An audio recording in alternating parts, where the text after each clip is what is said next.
ബഹുമാനപ്പെട്ട ഉസ്താദുമാരെ, എൻ്റെ പ്രിയപ്പെട്ട മുതാലിം സുഹൃത്തുക്കളെ, അസ്സലാമു അലൈക്കും വറഹ്മത്തുള്ളാഹി തആല വബറകാതുഹു. ലോകത്തിൻ്റെ നേതാവായ അഷ്റഫുൽ നബി സല്ലല്ലാഹു അലൈഹി വസല്ലം തങ്ങളുടെ മീലാദ് ആഘോഷിക്കുന്ന ഈ വേദിയിൽ അവിടുത്തെ അനുയായിയായതിൻ്റെ അഭിമാനത്തിൽ അല്പം ചില വാക്കുകൾ പറഞ്ഞുകൊണ്ട് ഞാൻ നിർത്താം.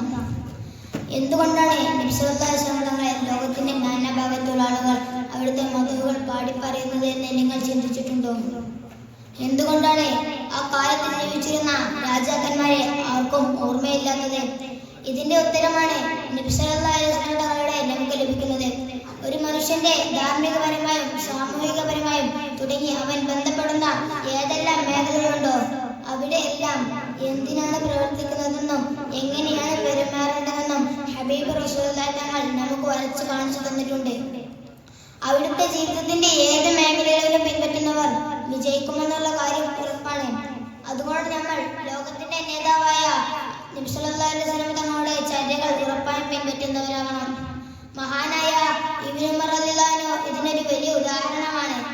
അദ്ദേഹത്തെ അവിടുത്തെ ആളുകൾ മുത്തവ്യസന എന്നാണ് വിളിച്ചിരുന്നത്. കാരണം അദ്ദേഹം കൂട്ടുകാരും ഹജ്ജിന് പോകുന്ന സമയത്ത് ഒരു പ്രത്യേക സ്ഥലത്ത് വെച്ച് അദ്ദേഹം തല അല്പം താഴ്ത്തി.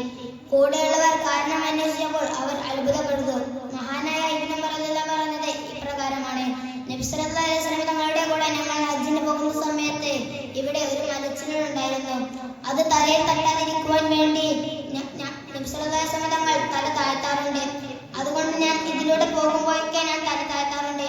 ഇത്രയും ചര്യകളോട് നബി സല്ലല്ലാഹു അലൈഹി വസല്ലം തങ്ങളോടും സ്നേഹം കാണിച്ചിരുന്നു അവർ. അതുകൊണ്ട് ഞങ്ങൾ ആ പാത പിൻപറ്റി സ്വഹാബത്തിനെ പിൻപറ്റുകയും അവർ ജീവിച്ചതുപോലെ ജീവിക്കാനുമാണ് നബി സല്ലല്ലാഹു അലൈഹി വസല്ലം തങ്ങൾ നമ്മോട് പറഞ്ഞിട്ടുള്ളത്. അല്ലാഹു തആല അവരെ പിൻപറ്റി വിജയം നേടുന്നവരുടെ കൂട്ടത്തിൽ നമ്മയും നമ്മുടെ മാതാപിതാക്കളെയും നമ്മുടെ ഉസ്താദുമാരെയും ഉൾപ്പെടുത്തുമാറാവട്ടെ. ഇത്രയും പറഞ്ഞുകൊണ്ട് എൻ്റെ ഈ പ്രസംഗം ഞാൻ ഇവിടെ അവസാനിപ്പിക്കുന്നു.